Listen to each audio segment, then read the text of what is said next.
अगर श्री राम मंदिर का काम रुका हुआ है तो उसके लिए कोई और नहीं, बीजेपी वाले जिम्मेदार हैं, उनकी चंदा चोरी जिम्मेदार है। उनकी नियत प्रभु श्री राम का मंदिर बनाने में नहीं बल्कि चंदा चोरी में है।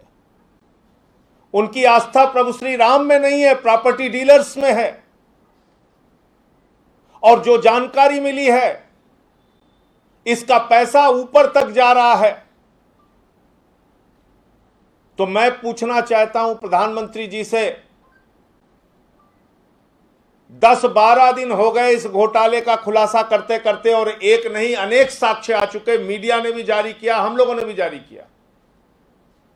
जब आप इनसे मीटिंग कर रहे हैं तो क्या आपने इनसे सवाल किया कि 1.5 साल में प्रभु श्री राम के मंदिर का नींव तक अभी तक क्यों नहीं भर पाए?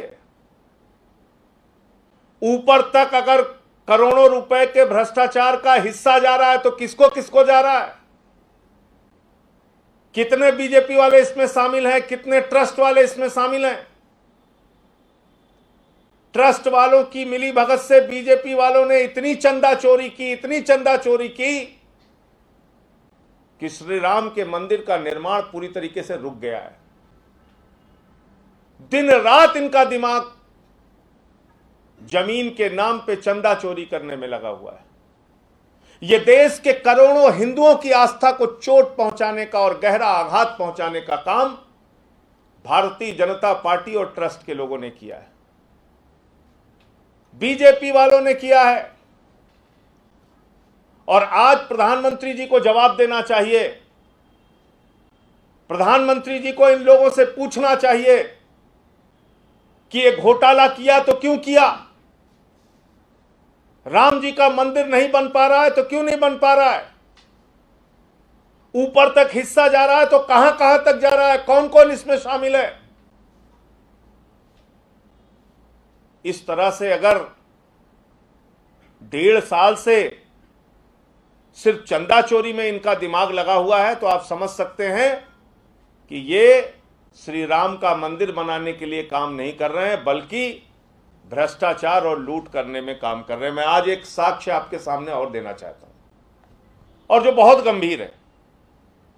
आप लोगों को मैंने बताया कि किस तरह से 5 मिनट में 2 करोड़ की जमीन 18.5 करोड़ की हो गई, किस तरह से प्रति सेकंड 5.5 लाख रुपए और प्रति मिनट 3 करोड़ 30 लाख रुपए जमीन महंगी हो गई। आपको मैंने बताया कि किस तरह से 20 लाख की जमीन 2.5 करोड़ में बेच दी गई। और बीजेपी वालों ने ये भ्रष्टाचार किया। इसके प्रमाण के साथ जब सब कुछ मैंने आपके सामने रखा तो एक मन में सवाल उठता था, ये पैसा जा कहां रहा है? कहां गया ये पैसा? किसने किसने इसमें खेल किया?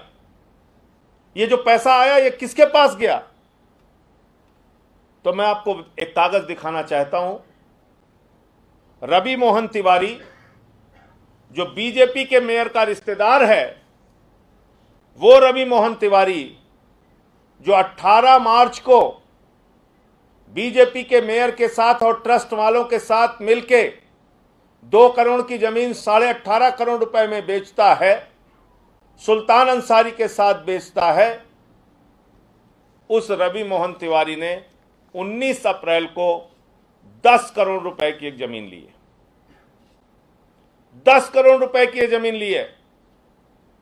और आप मजेदार बात देखिए, ट्रस्ट जब भी जमीन खरीदता है उसको मालियत से कई गुना महंगी जमीन मिलती है, लेकिन भारतीय जनता पार्टी के नेता, भारतीय जनता पार्टी के लोग, जमीन के दलाल, प्रभु श्री राम के नाम पे चंदा खाने वाले जब ये जमीन खरीदते हैं तो इनको हमेशा लागत से कम मूल्य पर जमीन मिलती है।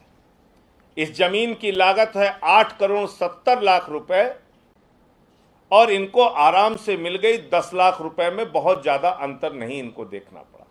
इनको 2 गुना 3 गुना 4 गुना दाम पे नहीं मिली, इनको मालियत से थोड़ा ज्यादा मिल गई। 8 करोड़ 70 लाख की 10 करोड़ में मिल जाती है। और इसमें रवि मोहन तिवारी, ऋषिकेश उपाध्याय, भारतीय जनता पार्टी के मेयर का रिश्तेदार, वो 10 करोड़ की जमीन खरीद रहा है। कब? 19 अप्रैल को खरीद रहा है। 19 अप्रैल को खरीद रहा है। ये तारीख 18 मार्च के बाद की तारीख है। और इसमें उसका पार्टनर है सुल्तान अंसारी, इसमें उसका पार्टनर है हरीश पाठक, इसमें उसकी पार्टनर है कुसुम पाठक। यानी जिस हरीश पाठक और कुसुम पाठक के साथ मिलके ये ट्रस्ट को 18.5 करोड़ में जमीन बेचता है, उन्हीं हरीश पाठक और कुसुम पाठक और सुल्तान अंसारी के साथ मिलके ये 10 करोड़ की जमीन खरीद रहा है 19 अप्रैल को। ये आप देख रहे हैं, ये अपनी जायदाद बना रहे हैं, अपनी जमीन बना रहे हैं, अपनी संपत्ति बना रहे हैं। ये प्रभु श्री राम का मंदिर बनाने गए थे, अपनी संपत्ति बनाने में जुटे हुए हैं। ये उसके प्रमाण। और ये जमीन विवादित जमीन थी। इस जमीन के ऊपर बड़े बड़े बोर्ड लगे हुए हैं। ये जो जमीन जिस पे बड़े बड़े बोर्ड लगे हुए हैं, ये विवादित जमीन है करके लिखा हुआ है। ये बड़े बड़े बोर्ड जिस जमीन पे लगे हुए हैं, जब ये जमीन इन लोगों ने खरीदी तो इन सब के खिलाफ थाने में एफआईआर दर्ज हो गई। आज की तारीख में बीजेपी के मेयर का रिश्तेदार रवि मोहन तिवारी और उसके साथ कुसुम पाठक, हरीश पाठक, ये सारे लोग इसमें नामजद हैं और इनके ऊपर मुकदमे दर्ज हो गए। ये तमाम लोगों पे इन पे मुकदमे दर्ज हो गए। एफआईआर की कॉपी है, ये आपको मिल जाएगी सब।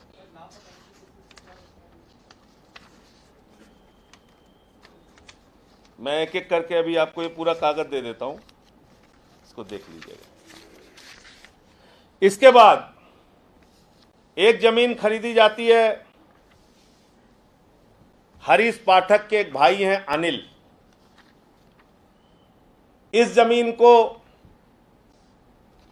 विष्णु कुमार जी खरीदते हैं। विष्णु कुमार जी कौन है? बीजेपी के मेयर का अकाउंट देखते हैं। ये 15 मार्च को हरीश पाठक के भाई से 255 वर्ग मीटर जमीन 10 लाख रुपए में खरीदते हैं और इसमें गवाह बनता है बीजेपी के मेयर का भांजा दीप नारायण उपाध्याय। और यही जमीन ट्रस्ट को 3 दिन के बाद 60 लाख रुपए में 18 मार्च को बेच दी जाती है। इसमें कौन गवाह है?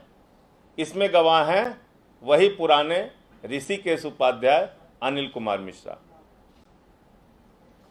10 लाख रुपए में 15 मार्च को एक जमीन 255 वर्ग मीटर खरीदी जाती है 10 लाख रुपए में, और 18 मार्च को 255 वर्ग मीटर ही जमीन, उसी जमीन का दूसरा हिस्सा हरीश पाठक से खरीदा जाता है 60 लाख रुपए में।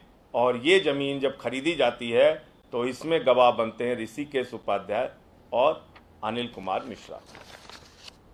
तो मेरा कहना यह है कि जब आपको यह भी पता चल गया कि जो कमाई वहां से हुई, उस कमाई को कैसे हरीश पाठक और कुसुम पाठक ने मिलकर सुल्तान अंसारी और रवि मोहन तिवारी के साथ संपत्ति बना ली 10 करोड़ की, इतनी सारी जानकारियां आपको मिल गई। क्या इस देश में सारी जांच एजेंसियां मर चुकी हैं? क्या इस देश की सारी जांच एजेंसियां खत्म हो चुकी हैं, कहीं उनका कोई रोल नहीं है? क्या इस देश के प्रधानमंत्री की संवेदनाएं पूरी तरीके से समाप्त हो चुकी हैं? प्रभु श्री राम के मंदिर के नाम पे करोड़ों का घोटाला बीजेपी वाले कर रहे हैं ट्रस्ट के साथ मिलके, और अभी तक इस पर कहीं कोई कार्रवाई नहीं हो रही है। और इसीलिए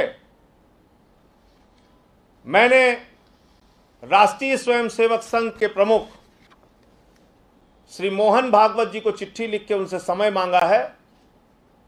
मैं उनको ये सारे कागजात बीजेपी नेताओं के भ्रष्टाचार से संबंधित, जमीन घोटाले से संबंधित और ट्रस्ट के लोगों के घोटाले और भ्रष्टाचार से संबंधित देना चाहता हूं।